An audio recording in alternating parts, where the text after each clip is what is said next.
Hello students, a very good afternoon.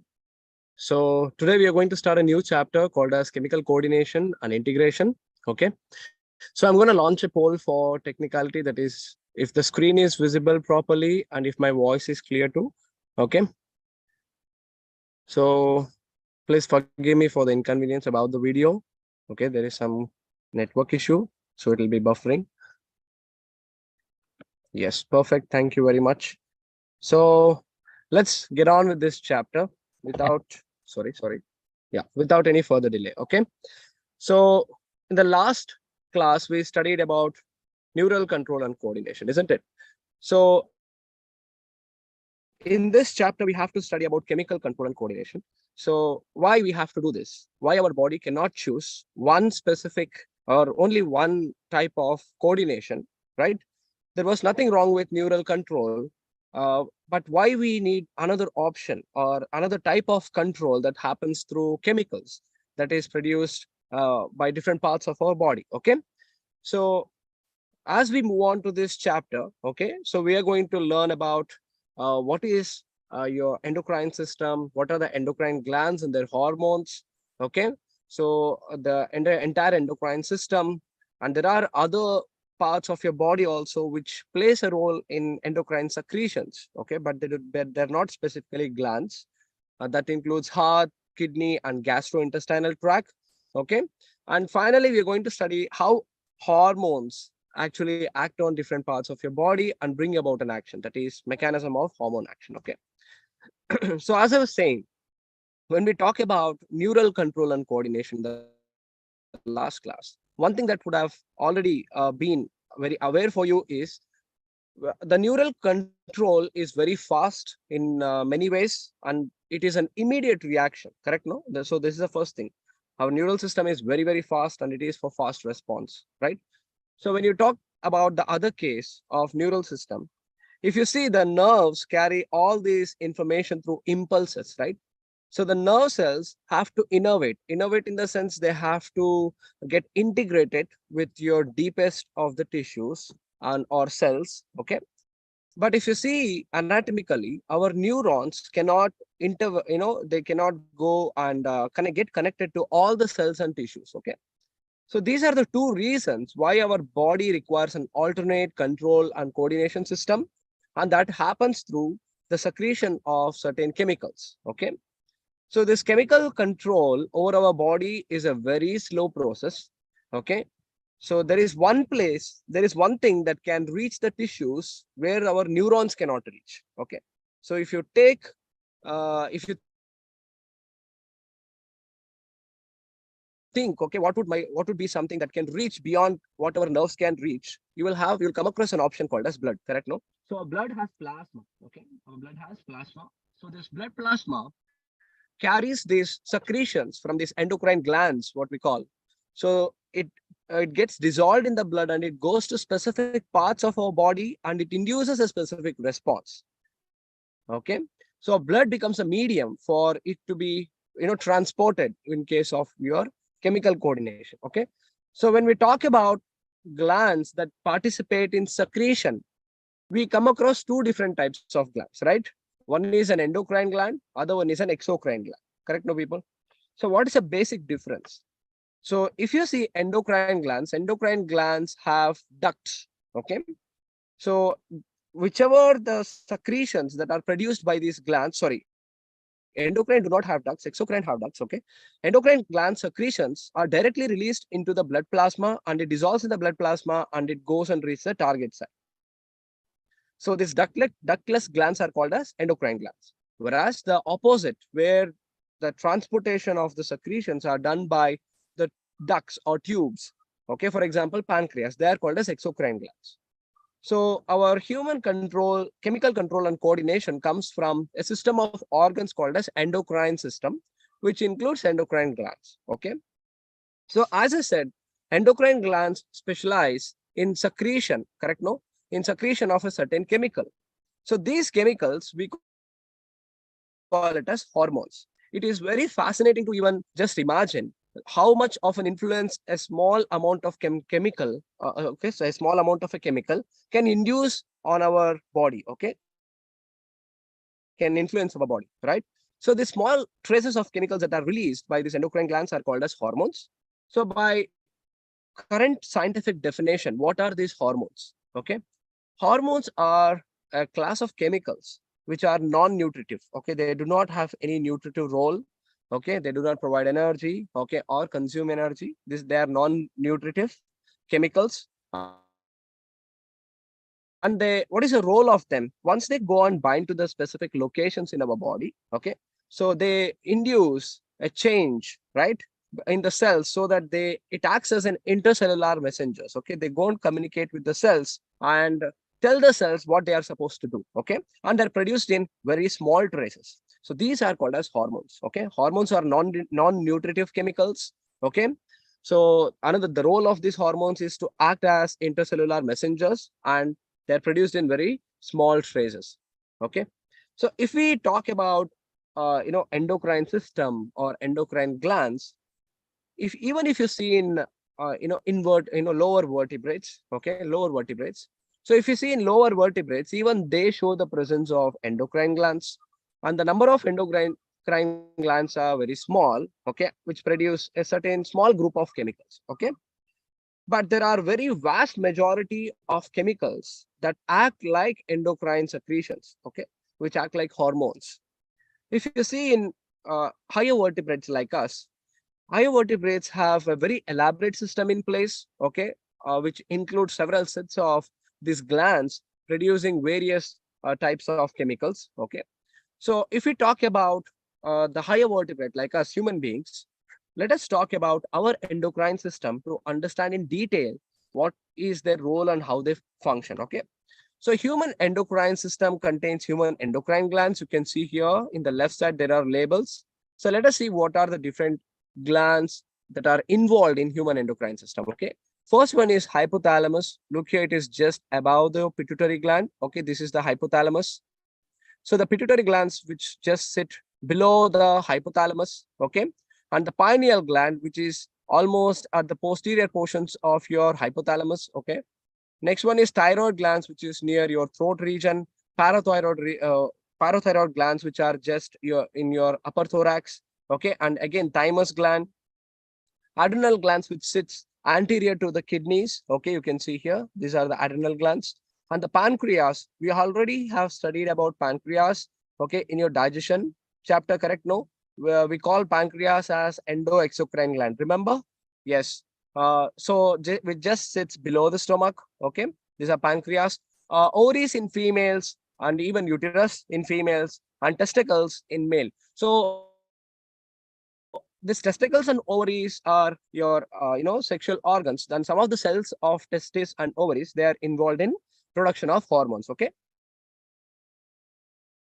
so we came across the names of different types of glands that are present in our body, right? So let's look at the names: hypothalamus, pituitary, pineal gland, thyroid gland, parathyroid gland, thymus, adrenaline, pancreas, and gonads. Okay, so these are the entire set of your endocrine system, endocrine glands. But if you see the endocrine system, it is not just made up of complex structures like endocrine glands. There are certain regions in your body, okay, such as your heart, kidney, liver. Okay, so they produce some chemicals, through some specialized tissues. Okay, so they are hormone secreting tissues and cells. They're not glands. Only these cells, a group of cells or a group of tissues which are modified, they are also involved in secretion of certain hormones. Okay, so first we'll start studying about hypothalamus. Okay, we'll start studying about hypothalamus, which is the first endocrine gland that we are going to talk about. Okay, so hypothalamus is kind of a master. Okay, even though we call pituitary gland as the master gland because it is involved in so many secretions. But if you see who controls pituitary gland, it is nice to know that hypothalamus is like a master which controls the secretions of pituitary gland. Okay, so what is hypothalamus? Hypothalamus is, we have talked about the location of the hypothalamus in the neural control and coordination, correct? No? So if you see, you have diaphysis, correct? No? So if you see the posterior region of the diaphysis, you have hypothalamus, correct? No, hypothalamus and thalamus, you remember? So this hypothalamus, which is made up of neurosecretory cells, okay? So these neurosecretory cells are called as nuclei, all right? So these neurosecretory cells or the nuclei, they secrete several classes of hormones. So the hormones are not just doing, stimulation. So they have a very elaborate control over different parts of our body. It's not just one region it is trying to control and stimulate stimulate the following functions.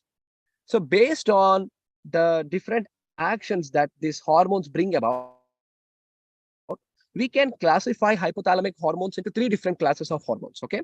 So see, why we are doing this is because hypothalamus has a broad range of functions on different body parts. Okay. So we can categorize these based on what type of effect these hormones are inducing. So if you follow the types of effects this hypothalamus can induce, they produce the following hormones such as releasing hormone, inhibiting hormone, and other category called as oxytocin and vasopressin. Okay. So these are the classes of hormones that are produced by hypothalamus. So let us see what our releasing hormones are. Releasing hormones are the class of hormones which make the other glands or other parts of your endocrine system to release a specific hormone. Okay, they'll ask them, see, you have to go and release so and so. So then it will go and influence different parts of the body to manufacture so and so. Okay, so let us see with an example. So what is releasing hormone doing? Basically, its role is to stimulate, okay, the pituitary hormones. Okay, they have given the example of pituitary hormone. So it goes and asks the pituitary gland to produce pituitary hormones, right? So since it stimulates pituitary glands to release certain hormones, that is why we call it as releasing hormone. Okay, for example, so if we take one of the hormones like GnRH, called as gonadotrophic releasing hormone. See what happens, hypothalamus, when it produces GnRH, okay, when it produces GnRH goes and binds to the anterior pituitary, okay. Pituitary can be divided into anterior and posterior pituitary, okay. It goes and binds to the anterior pituitary and it releases two different types of hormones. And these hormones are called as gonadotrophins, okay. It makes the pituitary to release gonadotrophins. I'll write the name of the gonadotrophins also. It is FSH and LH, okay, called as follicular stimulating hormone and luteinizing hormone. For now, for our understanding, what is hypothalamus doing? Hypothalamus is producing a releasing hormone called as gonadotrophic releasing hormone. See, releasing hormone. It goes and binds to the pituitary, and pituitary manufactures these gonadotrophins called as FSH and LH. Crazy, right? So since it stimulates the pituitary gland, we call it as releasing hormone. Okay. There is other type of hormone also called as inhibitory hormones. Okay. So what are inhibitory hormones? These are the group of hormones which stop the secretion of pituitary hormone. Okay. They will tell pituitary gland that enough, you have produced so too much. Now it is time to stop. Okay. It maintains that balance. So what does inhibiting hormone do? It inhibits the secretion of pituitary hormones. Okay. So for example, there is a hormone called as somatostatin. Okay. So this somatostatin is a growth hormone inhibiting hormone. See, it goes and stops the production of growth hormone that is produced by the pituitary. Since it stopped, we call it as inhibiting hormone. Okay. And the next category is called as oxytocin and vasopressin. So these oxytocin, it acts on smooth muscles. Okay. It helps in contraction of the smooth muscles. So this vasopressin, so we are going to talk about in detail about oxytocin and vasopressin. Even they are transported to pituitary hormones and they are stored there, and then they are released into the blood, and later they go and affect the specific parts of body. Okay, we'll talk about oxytocin and vasopressin in detail. Now, coming to the other gland, the other gland is the pituitary gland, which is just sitting below the hypothalamus. Okay, you can see here. See, for example, this five. Okay, number five is the labeling of your brain. Okay, if you see the hypothalamus, follow like this. Hypothalamus, which is four. See, this is the stalk, isn't it? So here you can see this is the hypothalamus. At the base of the hypothalamus is a stalk. Okay, A stack-like projection is coming from the base of the hypothalamus. It is called as pituitary stalk. This pituitary stalk, okay, descends downward and it bulges into pituitary gland. So if you see the pituitary gland, again, it is having two important anatomical regions. So one region is called as anterior pituitary, the one in the orange, okay. The other one is called as the posterior pituitary, that is in the yellow, okay. You can see here the stalk. Again, it is divided into anterior pituitary, posterior pituitary. The number 4 is the hypothalamus, number 5 is the brain, and the number 1 is the location of your pituitary gland. You can see the stalk and the bulb. Okay, fine. So if you see the pituitary gland, I told you already, the pituitary gland anatomically can be divided into two important regions, okay, or two important parts, you can tell. So the parts of this pituitary are called as adenohypophysis, and the other one is called as neurohypophysis. Okay, adenohypophysis and neurohypophysis. A and A. Adenohypophysis is also called as adenohypophysis is also called as anterior pituitary, whereas the neurohypophysis is called as posterior pituitary. Remember the name. A for A, okay? Adenohypophysis, anterior pituitary, neurohypophysis, posterior pituitary. Why this is important? Because if you are asked about adenohypophysis, you might write about your neurohypophysis because you might confuse between anterior and posterior pituitary. So don't try to make it so complicated. A for adeno, A is anterior, right? A and A. So anterior, you can just remember by the first alphabet, okay? So adenohypophysis again is divided into two important anatomical regions, and they are called as pars distalis, and other one is called as pars intermedia. Okay, the name itself suggests that it gives you an idea what would be the distal and what would be the intermedia. Usually pars distalis is called as the anterior pituitary, and just lying below the anterior pituitary is your pars intermedia, and pars intermedia is almost fused into your pars distalis. Okay, so it is just there as a very thin section in your pituitary gland. Okay, let's see their functions. See what is happening. Okay, see when you look at the pituitary gland is richly supplied by the blood. Okay, so the blood is connected between the hypothalamus as well as the pituitary. All right, people. So you can see here. See, just take a look at this structure. Sorry. Yeah, this is your hypothalamus, correct? No, so this is the stalk called as pars tubalis. Okay, pars tubularis. Sorry, and the other one is called as, you can see here, pars distalis, pars intermedia, and posterior pituitary. Can you see 1, 2, and 3 parts? Okay, so this is important. Fine. So let's go. So if you see the pars distalis, okay, if you consider pars distalis and start understanding its function, pars distalis produces cocktail of hormones. So many hormones are produced by this anterior pituitary. Okay, see what happens through anterior pituitary. Gonadotrophins, okay, when your hypothalamus releases certain stimulants, okay, to ask your anterior pituitary. So basically, these stimulants are released into the blood, and the blood goes to the anterior pituitary and makes your anterior pituitary to release certain hormones. When it comes to posterior pituitary, it is a direct neural stimulation. That is, the nerves of your hypothalamus gets excited, and they create a neuron signal, and they will stimulate the distal portion, that posterior pituitary, to produce hormones. You got my point. In anterior pituitary, the hormones or the signals dissolved in the blood will stimulate the anterior pituitary, whereas in posterior pituitary, direct neural signals coming from your hypothalamus stimulate your posterior pituitary. All right, so when your anterior pituitary is activated, so they produce the following hormones. What are those? The first one is called as, see here, somatotrophin. Okay, somatotrophin. Somato means vegetative cells, isn't it? Somatotrophin. So this trophic hormone, it is also called as the growth hormone. It is called as GH. Okay. Other one is called as prolactin. Okay. So prolactin is also called as PRL. Next one is thyroid stimulating hormone, TSH. Adrenocorticotrophic hormone. Okay. See here. Adrenocorticotrophic hormone. Okay. ACTH.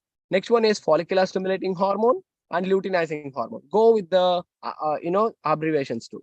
GH, PRL, TSH, ACTH, FSH, and LH. All right, people. So many hormones are produced by pars distalis. So now, if you see some of the hormones, right? If you see all of the hormones, without hormones, you will not have any overall coordination, in your body. When I say overall coordination, each and every cell cannot be controlled by your brain. Okay, so if you want to bring the overall integrated control in your body, you need chemical coordination. Okay, so it asks your cells to do so many functions, like it asks them to divide, to build the muscle mass, your height, your sleeping, okay, and your metabolism, etc. So all these functions are undertaken by your hormones. But sometimes what happens? What would happen if there is over secretion or under secretion of hormones? So that case we can see with respect to anterior pituitary hormone called as growth hormone, or it is also called as somatotrophic hormone, correct? No, or somatotrophic. So when this growth hormone is released in excess amounts, what would happen? You might have seen some examples of people, right? So this guy, okay, so I hope I'm getting his name right. Okay, Sultan Kausa. His height is 8 feet 1 inch. Now you just look at your heights, people. Your height is not even closer to him, right? We are hardly 5.5 feet or something like that. So look at his height, 8.1 feet. It's not normal for a normal human. So this overgrowth is because of the over secretion or excess production of growth hormone that leads to abnormal growth. So this abnormal height is called as gigantism. Okay, that happens in growth hormone. So if it is under secretion of this hormone, we get dwarfism, stunted growth. Look at this person. Okay, so this person is only 2 feet 5 inches. Okay, and is called as, okay, ping ping. Okay, this person is so small. Correct, no, people. So this is called as under secretion. All right, people. So that is why you need to have a balance in hormone secretion.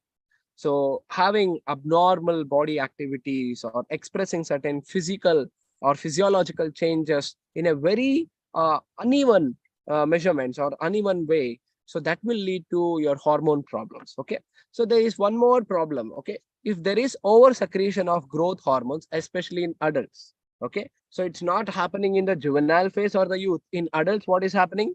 In the middle age, there is over secretion of growth hormones. So that will lead to the disfigureness. Okay, you will lose the shape of your face, and then it will lead to serious complications and also death. Okay, so this over secretion of growth hormone, especially in the middle age, is called as acromegaly. Okay, acromegaly means disfiguring of your body because of over secretion of growth hormone, especially in the middle age. All right, people. So the problem with acromegaly, what, people? You cannot diagnose very early. It's very hard to diagnose.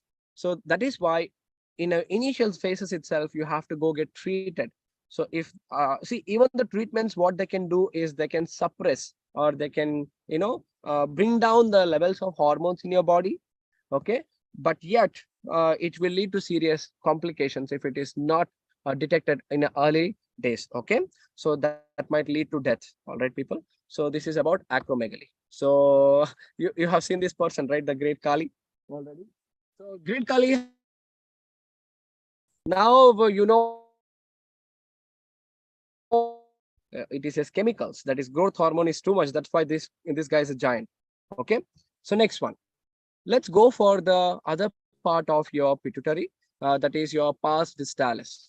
It is also called as sorry, I have to talk about these hormones also. Yeah, so the second hormone that we are talking about is prolactin. It is also called as luteinizing hormone. So here what happens is the prolactin is usually produced in the initial phases of your pregnancy. What it does is it goes and acts on the mammary glands, and it stimulates the growth and development. Okay, so the mammary glands will start producing the milk during the lactation time, after the birth of the baby. So this prolactin is released, which will make the mammary glands. Okay, so alveolar cells of your mammary gland which secrete milk. So this milk So they will become active by next hormone is thyroid stimulating hormone. See, it's, the name itself is here. Okay. The thyroid stimulating hormone, these hormone will go and act on the thyroid glands and it controls the thyroid gland as well as the hormone secretion of the thyroid gland. Okay. Next one is adrenocorticotrophic hormone. So this ACTH or adrenocorticotrophic hormone, adreno is for adrenal glands, region called as cortex region. So which we call it as adrenal cortex. You can see, correct? No. So the conical gland, okay. If you take a cross section, you can see there is one layer and the other layer is in the center, correct? No. So this outer layer is called as cortex. So the adrenal cortex will produce what? This adrenocortical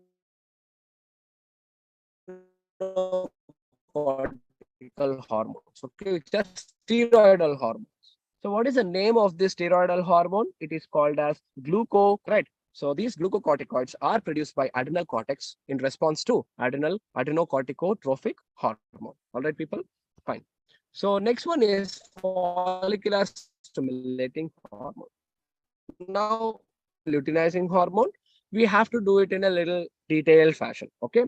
See, in our body, right, when we actually come to your puberty, usually the gonads become very active, right? That is the testis in male and the ovaries in the female, it becomes very active. So for the testis to for the testis to produce some of the important sexual hormones like testosterone, and for the ovaries to produce estrogen, for the ovaries to produce egg, or for the testis to produce the sperms. So it has to be regulated. Okay. So this hormonal regulation is a very elaborate, process. So what is happening? You remember I talked about hypothalamus, correct? Hypothalamus produces what? GnRH, correct? No, gonadotrophic releasing hormone. So it goes and acts on what? It goes and acts on anterior pituitary, correct? No, that is pars distalis. So when it acts on anterior pituitary produces follicular stimulating hormone and luteinizing hormone. It is produced in both male and female. Okay. So let's see what happens in male.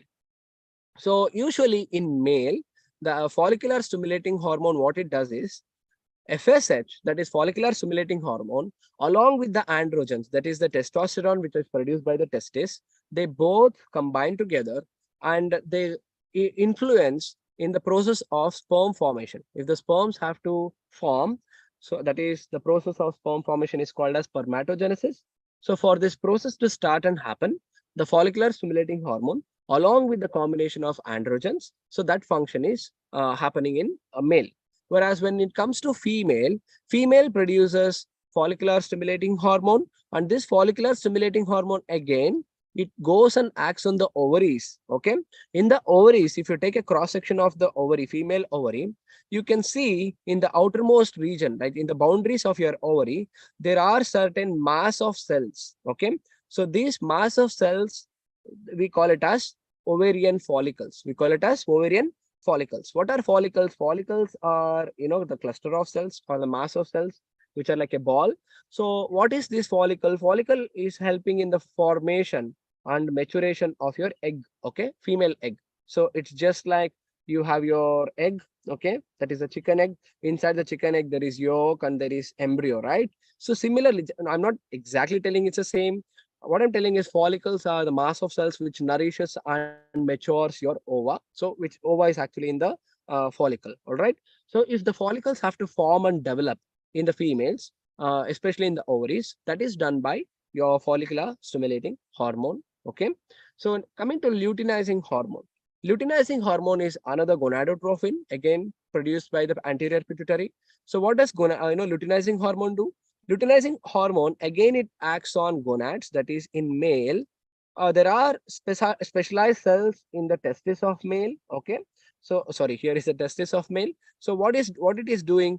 In male, luteinizing hormone goes to these cells and asks them to produce a male sexual hormone or steroidal hormone, which we call it as androgen, testosterone, right? So the testosterone production happens from the testicular cells because luteinizing hormone goes and tells the testis to produce this testosterone.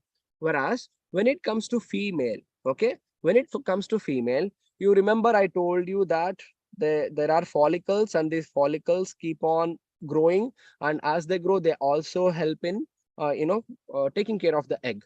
At one stage, what happens when the follicle is too mature, this luteinizing hormone, it is produced in large quantities. So when this luteinizing hormone is produced in large quantities, that will lead to the breakage, or this entire shell or the follicular shell is there, no?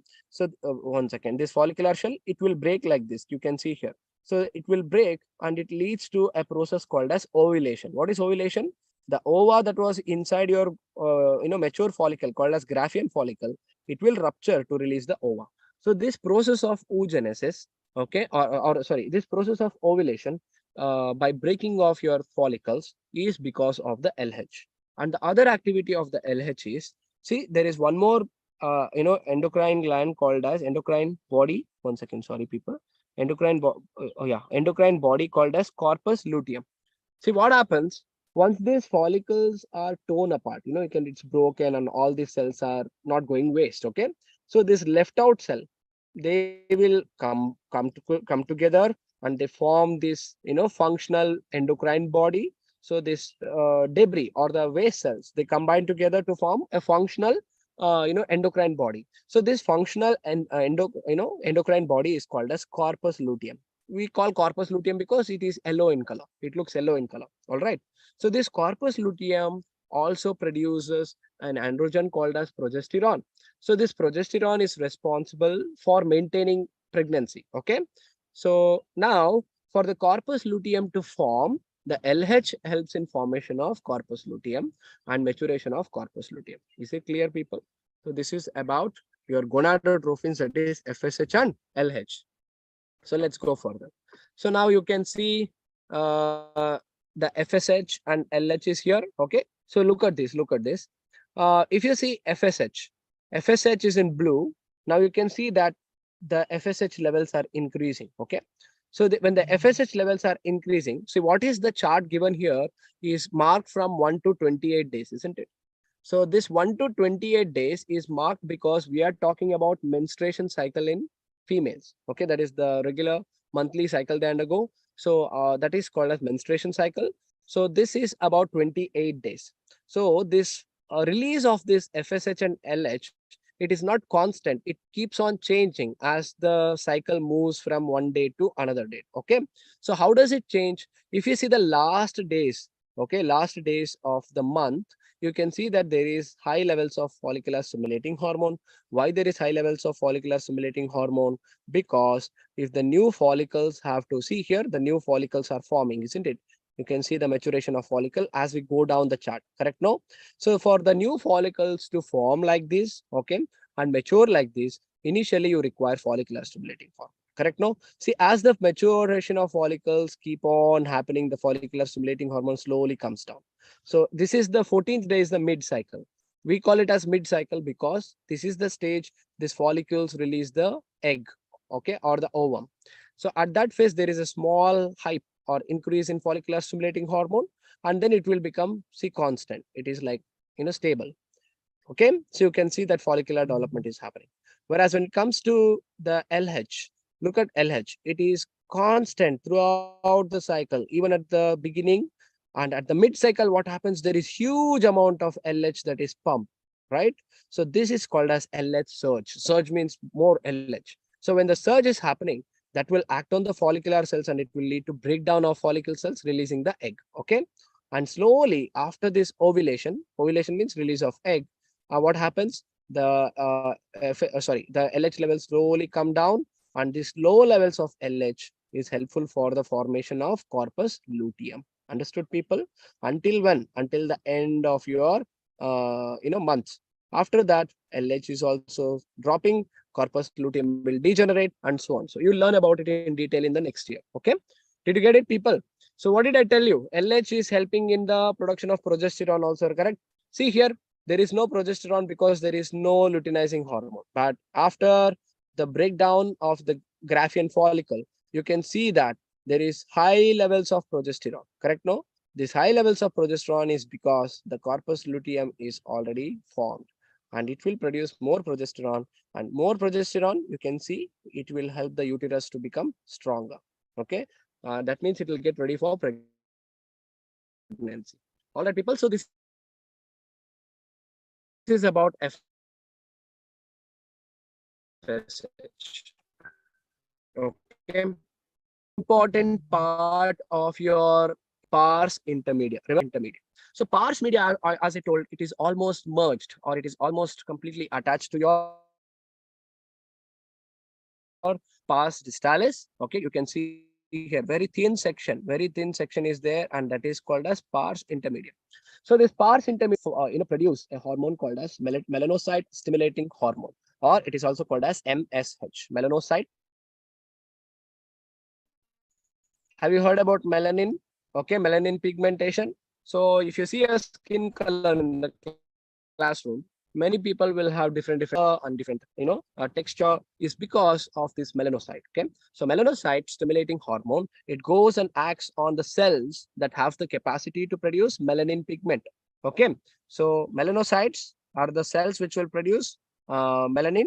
So it will go there and it will bind to the melanocytes and it will regulate the skin pigmentation. Okay, so this is about it. So the other part, that is the posterior pituitary, it is also called as neurohypophysis.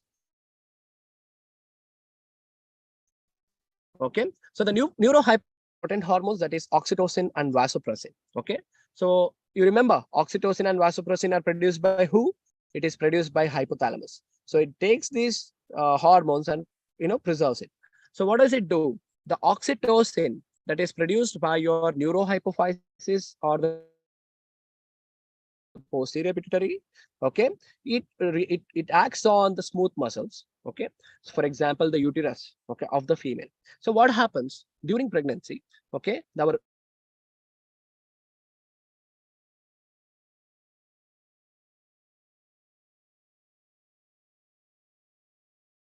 our human pregnancy lasts for 9 months, correct? No, for 9 months the baby will be in the fetus.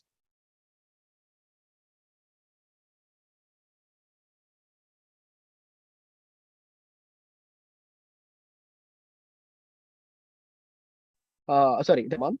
So by the end of the period, by the end of the to deliver the child, right? So for delivering the uterus, and from the through the uterus, it has to. This is the uterus, correct? So the baby is here, and the baby has to come out through from the uterus to the cervix, cervix through the vagina. So the vagina is a small region, right? So for it to push the baby outside, it would take a lot of muscles to contract or push the baby into this small space. So this muscle contraction that happens during the delivery of baby, okay, is because of the oxytocin.